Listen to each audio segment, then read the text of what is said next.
Graça e paz, irmãos e irmãs. Nós estamos aqui para louvar ao Senhor juntamente contigo nesse culto da noite, e você faça do seu ambiente um local de adoração aí, em nome de Jesus.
Escutas quando clamo e acalma o meu pensar. Me levas pelo fogo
Meu irmão, minha irmã, graça e a paz. Nesse momento, nós vamos ser alimentados pela palavra.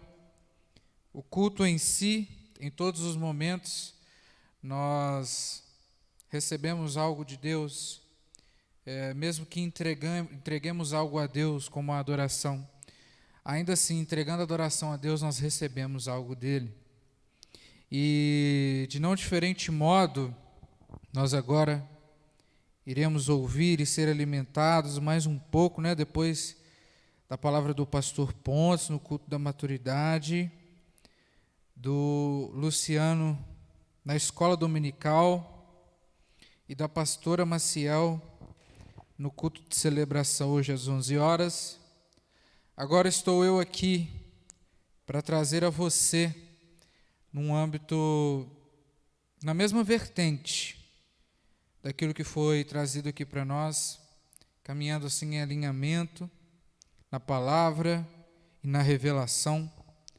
Mas eu quero convidar você a abrir sua Bíblia para a gente ler o nosso texto-chave, decorrente daquilo que a gente discutiu durante a semana, no A Bíblia Hoje, com a pastora Maciel, com o Luciano e o nosso pastor. Nós eu estarei trazendo um assunto pertinente, de uma forma dupla, para que nós venhamos crescer em Cristo, em graça e em sabedoria.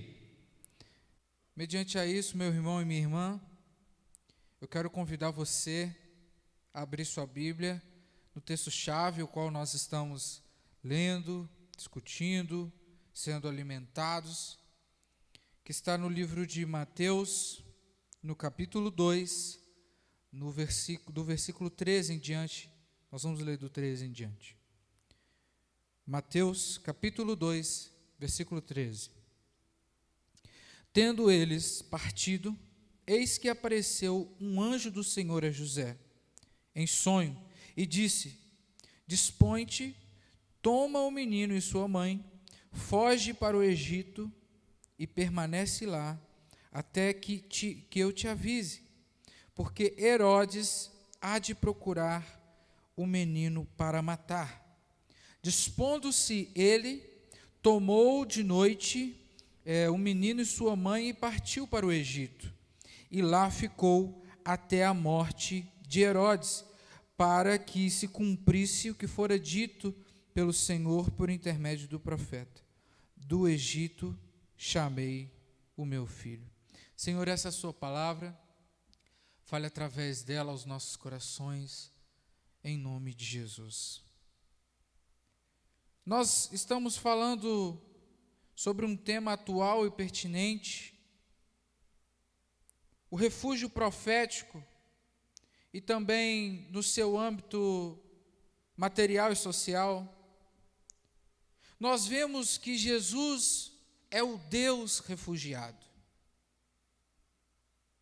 Eu fui profundamente alimentado com as três palavras, com os três sermãos que trouxe a pastora, o pastor, o estudo do Luciano.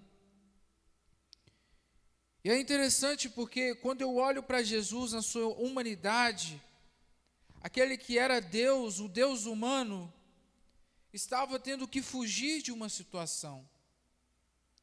A humanidade de Jesus Cristo me encanta de sobremaneira, porque muito se podia ali enfrentar ou afrontar aquela situação, aquele que era o Deus encarnado. Muito se podia ali, na autoridade que já havia em Jesus Cristo, fazer algo em resposta ao que Herodes estava fazendo. Que terrível esse Herodes foi, hein? Mas quando eu vejo essa situação, em sua humanidade, Jesus nos representa, nos mostra, nos instrui sobre aquilo que está dizendo Eclesiastes 3. E eu te convido a abrir de forma bem rápida. Olha só. Tudo tem o seu tempo determinado, e há um tempo para todo o propósito debaixo do céu. Há tempo de nascer, tempo de morrer, tempo de plantar, tempo de arrancar o que se plantou, tempo de matar e tempo de curar, tempo de derribar e tempo de edificar, tempo de chorar e tempo de rir, tempo de prantear e tempo de saltar de alegria, tempo de espalhar pedras e tempo de ajuntar pedras, tempo de abraçar e tempo de afastar-se de abraçar. Está parecendo 2020, né? Tempo de buscar e tempo de perder, tempo de guardar e tempo de deitar fora, tempo de rasgar e tempo de coser, tempo de estar calado e tempo de falar, tempo de amar e tempo de aborrecer, tempo de guerra e tempo de paz. Nós aprendemos, meu irmão e minha irmã, que com Jesus há tempo. Na humanidade nós temos um tempo, e nós vemos aqui que o tempo de Jesus agora era ir para o deserto, era ir para o Egito, era ir para uma terra desconhecida, era ir para uma terra diferente, era ir para uma terra de cultura diferente. Olha só, porque Herodes tem a notícia de que Jesus havia nascido, testificando a promessa pelos reis magos ali, dizendo para ele que o rei dos judeus havia nascido. Herodes manda matar as crianças até 2 anos. E Jesus tem que se refugiar. Jesus tem que sair ali do meio dele, da terra dele, do país dele, da cultura dele, para ir para outro lugar. Jesus, ainda menino, não tinha deixado de ser o Filho de Deus. Mas Jesus nos mostra que há tempo para todas as coisas. Existia um tempo, e esse tempo chegou para Jesus, era um tempo de refugiado. Era um tempo de trazendo para a nossa vida um tempo de deserto. E nós vemos também que o anjo que fala para José, no capítulo 13, no versículo 13 de Mateus, ele manda eles ficarem lá até uma segunda ordem. E eu vejo também que deserto é tempo de silêncio, mas é tempo de provisão. Enquanto Jesus e sua família estava no Egito, o Senhor já estava preparando a situação para o teu propósito.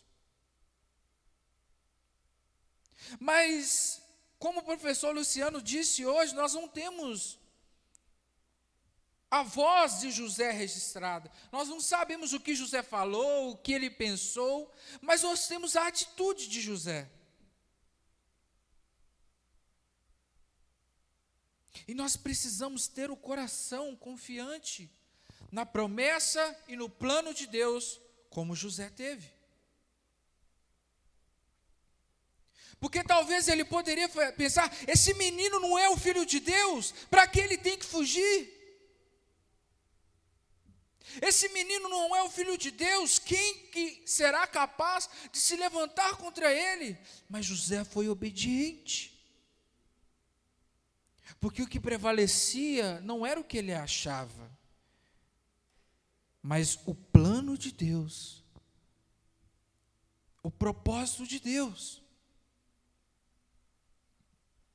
E vendo esse momento, o Senhor me chama a ser como José. É necessário muitas das vezes que o Senhor nos guie até uma terra estranha, até uma terra que a gente não conhece, até um deserto, para que tudo seja como Ele planejou. Mas, falando agora em um âmbito mais material, comportamental, disse agora de coisas sobre a realidade daqueles que confiam em Deus. Mas nós vemos aqui Herodes mandando matar crianças, na intenção de que, no meio dessas crianças, porque ele não sabia quem era, incluir a morte de Jesus, mas por causa de um reino terreno. Mal sabia Herodes que o reino de Jesus, ele é muito maior do que o reino terreno. E que não havia nada capaz de mudar ou alterar os planos de Deus. Jesus, meu irmão e minha irmã, não veio para dominar uma política terrena, mas para implantar o reino de Deus na terra.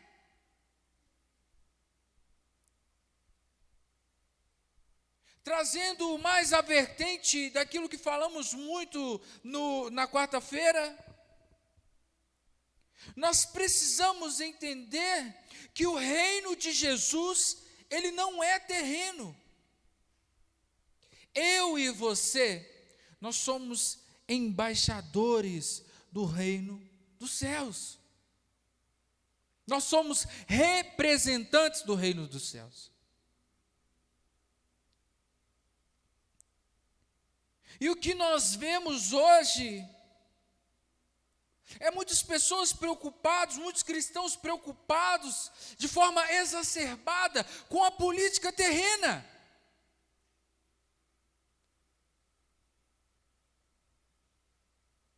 Porque se a política terrena ela é maior do que o interesse do céu, algo está completamente errado. Jesus veio para nos mostrar e nos dar a revelação daquilo que estava oculto sobre o reino dos céus aqui na terra. Eu sempre digo que, segundo aquilo que John Wesley disse em seus estudos, em seus documentos,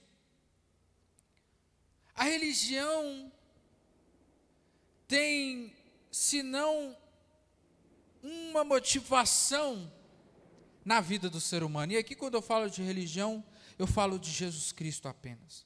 Porque a palavra religião vem do latim religare, que é o ato de religar o homem a Deus. E quem é capaz de fazer isso é só Jesus Cristo. Então, esses documentos, John Wesley diz que a religião, ela vem senão para restaurar a imagem de Deus nos homens. Quando nós voltamos muito, lá em Gênesis, nós vemos que o homem estava estritamente ligado a Deus e a criação estritamente ligada ao homem. E quando o homem quebra essa harmonia, quando Adão quebra essa dança, ele deixa de espelhar ou de reproduzir a imagem de Deus para a criação, a imagem de bondade, de justiça, de amor. E a criação se volta para o homem, se volta contra o homem. Por isso nós temos animais ferozes, por isso nós temos vírus, doenças, catástrofes. Porque o homem quebrou a dança, o homem quebrou a harmonia, quis ditar o ritmo, o dó dele. Mas veja, se o âmbito principal da religião é restaurar a imagem de Deus em mim, logo o que importa do reino terreno, porque o reino terreno vai ser transformado quando a minha prioridade for implantar o reino de Deus na terra. A política, ela só muda quando o meu coração está voltado a implantar a realidade, a espelhar a natureza de Deus, de amor, de justiça, compreensão para a humanidade. Nós temos perdido tempo defendendo Lula, defendendo Bolsonaro, defendendo tal, aquilo outro. Quando, na verdade, o que nós temos que nos importar é como estamos espelhando a imagem de Deus na criação. Você tem espelhado a imagem de Deus na criação? As pessoas têm visto em você a imagem de Deus? Jesus era um refugiado, meu irmão. E aqui, eu quero ler o capítulo 25 desse mesmo livro do Evangelho de Mateus. Para mim é não desmerecendo de forma alguma, porque eu também sou assim entusiasta, então eu gosto muito desse livro de Mateus. Muito fala assim, Mateus era exagerado que nada, o Evangelho é exagerado mesmo. Olha só, a partir do 35, capítulo 25, a partir do 35, porque tive fome e me deste de comer, tive sede e me deste de beber, era forasteiro e me hospedastes, estava nu e me vestistes, enfermo e me visitastes, preso e foste me ver. Então perguntaram os justos, Senhor, quando foi que te vimos com fome e te demos de comer, ou com sede e te demos de beber? Ou quando tiveste forasteiro e o hospedamos, ou nu e o vestimos? Ou quando tivemos enfermos ou preso, te fomos visitar? E o Senhor respondendo, lhe dirá, em verdade vos afirmo, que sempre que fizestes a um destes meus pequeninos irmãos, a mim o fizestes.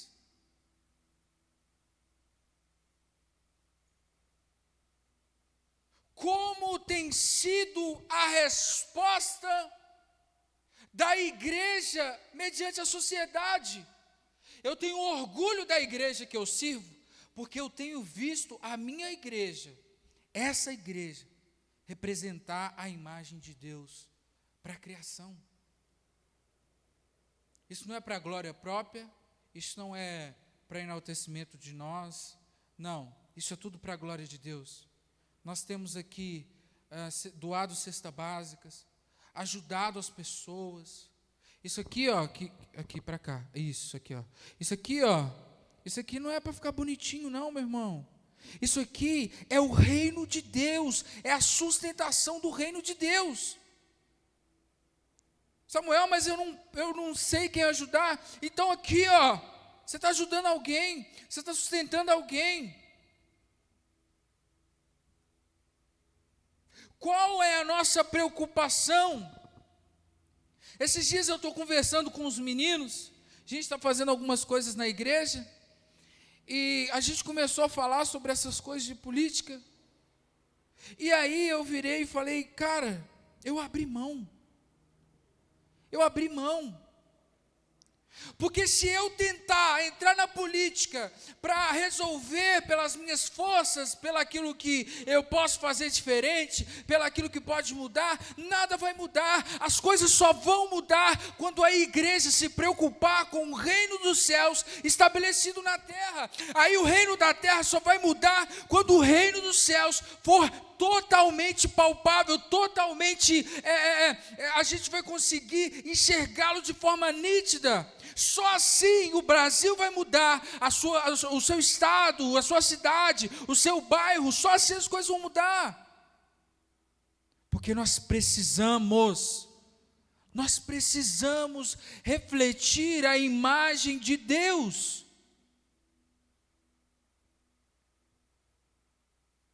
E muitas são as pessoas que precisam. Quando nós olhamos para a Trindade, nós não vemos ali, eu gosto muito de usar esse termo dança, porque é uma dança harmoniosa, aonde o Pai e o Filho se doam ao Espírito, o Filho e o Pai, o Filho e o Espírito se doam ao Pai, o Espírito e o Filho se doam ao Pai, e ali não há um sentimento de cobiça, ali não há, não, é só doação,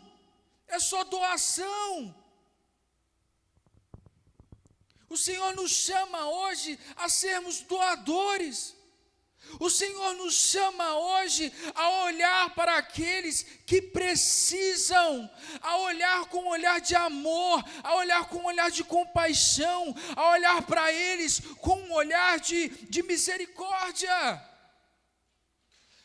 Quanta desigualdade no nosso país! Quanta desigualdade, nós somos uma das nações mais desiguais do mundo. Meu irmão, a minha mensagem se baseia do versículo 35 do capítulo 25 de Mateus. Porque quando nós fazemos ao refugiado, nós fazemos ao próprio Deus, nós fazemos ao próprio Cristo. A igreja precisa se levantar e entender que muito maior e muito importa as realidades do reino do que as coisas terrenas. Nós somos chamados a refletir a imagem de Deus. E só quando o reino de Deus for forte nos nossos corações, na nossa comunidade, no nosso meio social, na nossa cidade, no nosso estado, no nosso país, aí nós alcançaremos uma mudança plena. Porque o Pai, o Filho e o Espírito se envolvem em um relacionamento de doação. E hoje, o Senhor também te chama a essa dança, de se doar como o filho se doou, de se doar como o pai doou o seu filho, de se doar como o filho doou o seu espírito a nós. A dança da doação. É para isso que o Senhor nos chama. E assim, fazer o máximo para ser relevante como igreja. Fazer o máximo para transformar a sociedade do qual nós vivemos.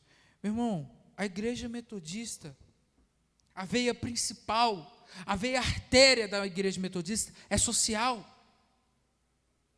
No seu nascimento, no seu âmbito principal,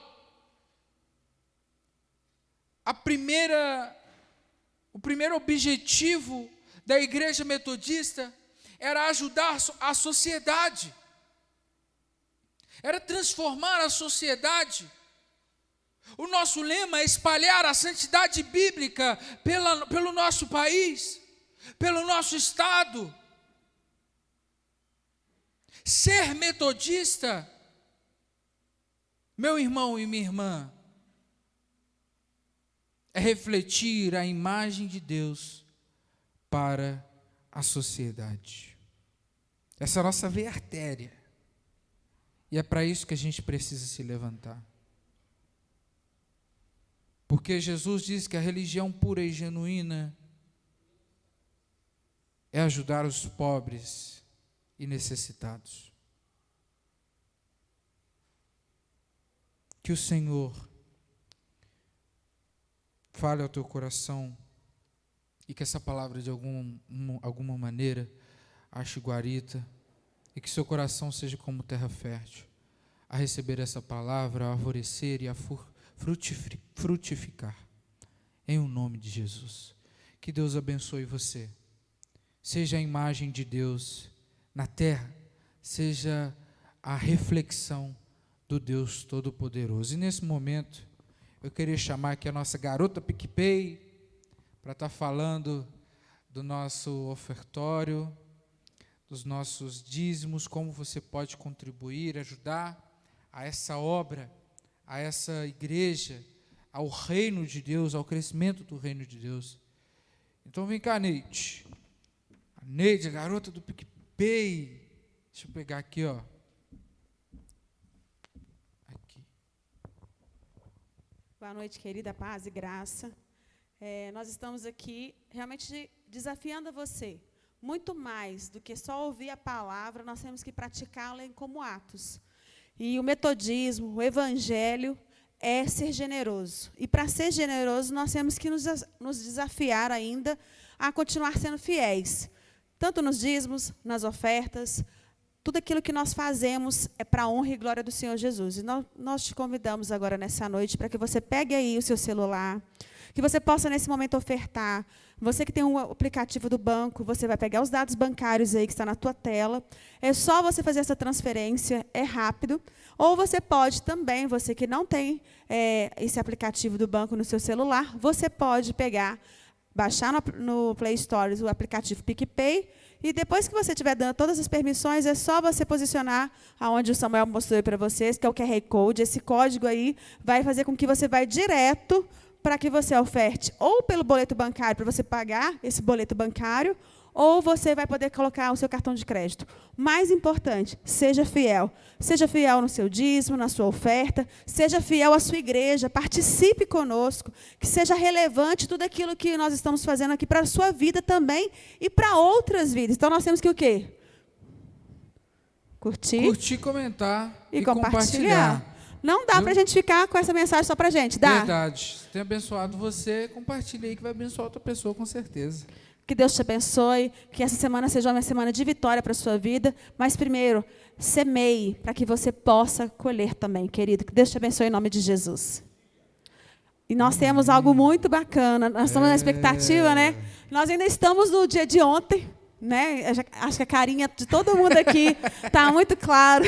Nós estamos realmente assim, para mim, quando eu cheguei na minha casa ontem, foi muito difícil dormir, porque eu estava muito anestesiada com tudo que a gente viveu aqui no dia de ontem.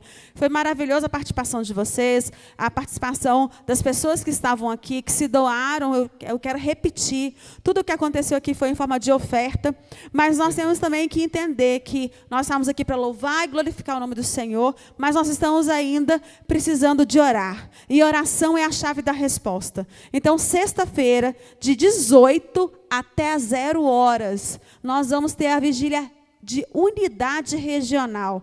A 4ª região da Igreja Metodista vai estar todas unidas. No caso aí vão ser 180 pastores, mas as suas igrejas todas orando de 18 às 0 horas, na sexta-feira, dia 26, e você é o nosso convidado. Então participe conosco e seja abençoado em nome de Jesus Cristo. Amém, pastor? Amém. Que bênção, né? Vai estar dirigindo a nossa vigília, o Roberto, conosco aqui da Central, uma infraestrutura para ajudar. O louvor aqui da nossa igreja, né, vai ser gravado. E nós contamos com você. Nós estamos esperando 10.000 pessoas. Nós estamos nos unindo contra a força deste vírus.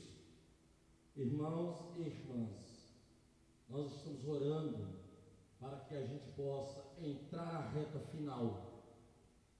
E o segundo semestre vai ser um tempo novo na vida da igreja, na nossa sociedade. Então nós vamos orar, e vamos orar muito, viu, Samuel? É verdade. Com a graça de Deus, sexta-feira, por isso que eu pedi aqui para dar um reforço nessa vigília, o bispo Roberto, todos os SDs, todos os pastores e pastoras da 4ª região vão estar na vigília. Nós temos mais de 30.000 metodistas, que faz parte dessa rede de igrejas nossa, né? 35.000 metodistas. Então, para cada 3 membros, a gente está convocando um para orar. Amém? Vai cantar uma música para encerrar, não? Ué, podemos cantar? Vai, tá o soldado no quartel que é trabalho, né, não? Nesse tempo, nós queremos agradecer a Deus pela sua vida, nós bendizer ao Senhor, e a gente vai impetrar a bênção, e o Samuel vai estar encerrando aí com uma música. Pai, agradecemos por tudo que aconteceu nesta noite aqui. Oramos por uma semana debaixo da tua graça e da favor. E a bênção de Deus Pai, Deus Filho, Deus Espírito Santo, seja com todos nós, em nome de Jesus. Amém. Dá-me um coração igual ao teu, meu mestre. Dá-me um coração igual ao teu, coração disposto a obedecer, cumprir todo o teu querer. Dá-me um coração igual ao teu. Cante comigo esse refrão, diga. Dá-me um coração igual ao teu, meu mestre. Dá-me um coração igual ao teu, coração disposto a obedecer.